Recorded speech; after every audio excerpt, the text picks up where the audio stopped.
existe de multiples façons d'investir dans l'immobilier. En direct, avec l'achat d'un bien immobilier en pleine propriété, à travers des parts de SCPI ou encore avec l'achat d'un bien déjà occupé. Mais savez-vous qu'il existe une solution méconnue qui permet d'acheter un bien immobilier à quelqu'un qui souhaite continuer à l'occuper? Alors, pour en parler, je suis aujourd'hui accompagné de Thomas Abinal. Bonjour Thomas. Bonjour Avi. Vous êtes directeur général de Monetivia et vous proposez une solution innovante quand on s'intéresse à l'investissement de long terme sur le marché de l'immobilier. Alors, pour commencer, Thomas, quelle est cette solution méconnue? C'est tout simplement l'investissement en nue propriété qui est rendu possible grâce au Code civil. Le Code civil a en effet prévu la possibilité de scinder la propriété d'un bien immobilier en deux. D'un côté, l'usufruit, qui va donner le droit d'occuper le bien, ou de le mettre en location, et de l'autre, la nue propriété, c'est-à-dire finalement les murs, peuvent être vendus à un investisseur. Donc l'investisseur en nue propriété va acquérir un bien, mais ne pourra pas l'utiliser, et en contrepartie, il va bénéficier d'une décote d'environ 30 à 50%, en fonction de la durée de l'usufruit.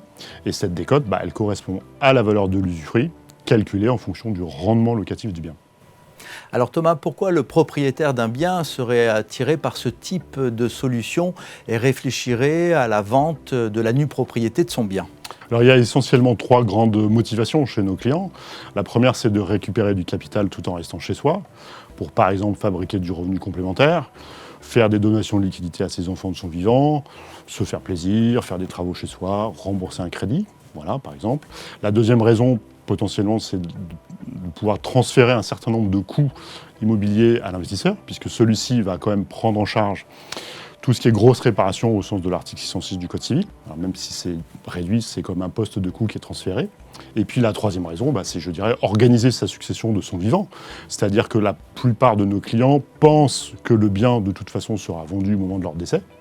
Et donc ils se disent, pourquoi pas m'occuper moi-même de cela, de mon vivant, et ainsi décharger, je dirais, la succession de cette tâche qui est souvent pas très bien vécue.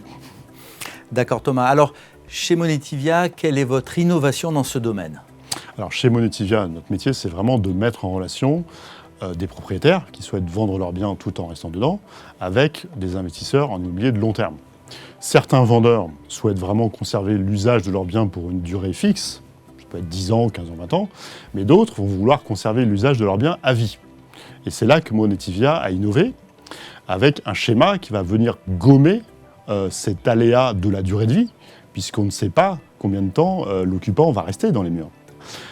On le fait grâce à un schéma qui s'appelle le contrat Monetivia, qui va permettre de sécuriser les deux parties avec deux mécanismes de protection différents. Le premier, c'est un complément de prix versé à la succession du vendeur en cas de décès prématuré du vendeur.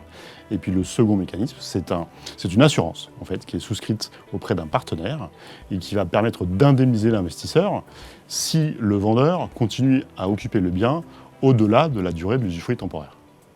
Merci Thomas pour ces explications. Si j'ai bien compris, c'est une solution qui sécurise la transaction sur le plan financier, pas d'aléas, tout est prévu dès le départ. Cela permet aussi pour le vendeur de continuer à profiter de son bien tout au long de sa vie et cela permet aux investisseurs de long terme de diversifier leur patrimoine immobilier.